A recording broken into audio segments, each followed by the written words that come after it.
you all open up to Deuteronomy 18? I want to bring up two more things that I think you need to do, because Deuteronomy 18 is such an important chapter for the Muslims. They go on, chapter 7, verse 157, in chapter 61, verse 6 are the two verses in the Quran that stipulate that you will find this man. They have to find Muhammad somewhere in the Tawrat, as David has said, and somewhere in the Injil, which is the New Testament. So they've got to find him in the Old Testament, and they've got to find Muhammad there. Why are they doing this? And this is especially coming out of the Indian subcontinent, this argument. Arabs don't understand this argument. You'll never hear Arabs bring this argument up. It is the Asians that are bringing this argument up. They realize that they need authority from Muhammad, and they cannot find it anywhere. That's why they have to find it in earlier scripture, but not only that, they're hung by it because of these two verses. So that's why they start with Deuteronomy 18. Go back to Deuteronomy 18, and I want you to start from verse 17. Don't start with verse 18, start with verse 17. The Lord said to me, who is the Lord here? Yahweh, right? Stick with that. The Lord said to me, what they say is good. I will raise up for them a prophet like you from among their brothers. If you want to know who the brothers are, go to the chapter before. Chapter 17, verse 16. Sorry, verse 15. Be sure to appoint over you the king, the Lord your God chooses. He must be from among your own brothers. Do not place a foreigner over you, one who is not a brother Israelite. There it's defined right there in the chapter before. So when Muslims want to know who this brother is, just use verse 15 of the chapter before. Chapter 7, verse 17 of chapter 18 says this is the name we're looking for. So it has to be Yahweh that this prophet must come in. He must come in that name, correct? Then you go to verse 19, and it says, if anyone does not listen to my what the Lord prophet speaks in my name, which name?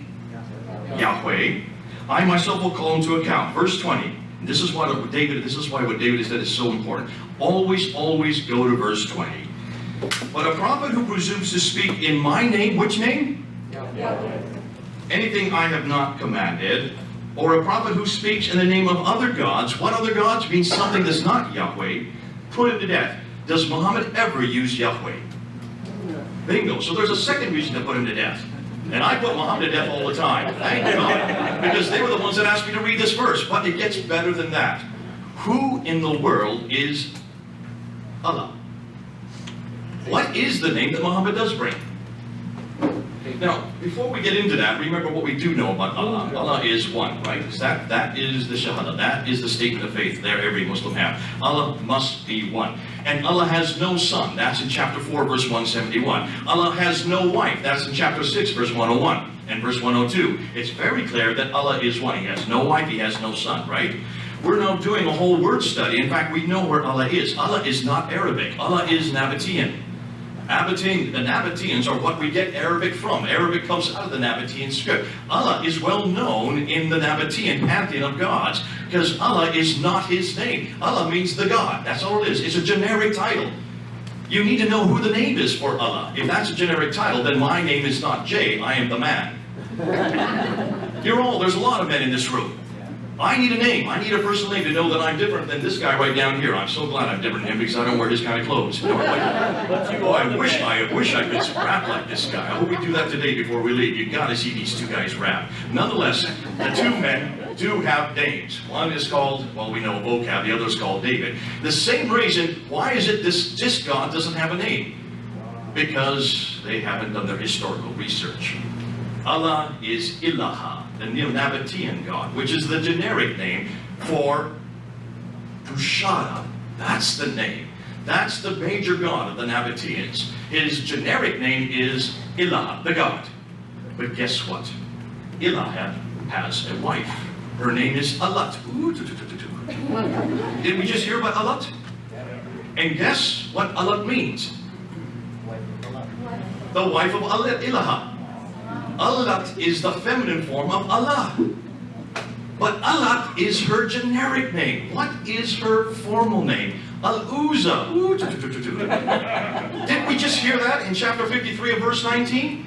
So actually these aren't three goddesses, these are two goddesses. One is her formal name, which is her personal name. The other is her generic title, and they are part of the they are part of the pantheon that we now see as the satanic verses. David is so right. But now we're even unpacking that. So if this is what they want us to go to, if they want to start with Deuteronomy 18, hammer them on the fact that they've got the wrong God. Hammer them on the fact that they should have come back to the God that Abraham knew, that Moses knew. Moses wanted to know what that name was in Exodus 3. He asked specifically, what is your name? And God gave him the name right there in verse 14 and 15. And he said, this shall be my name forever, which means even today it is still his name. And it certainly was 1400 years ago. Why did Muhammad not know that name? Right. No wonder we have to put him to death.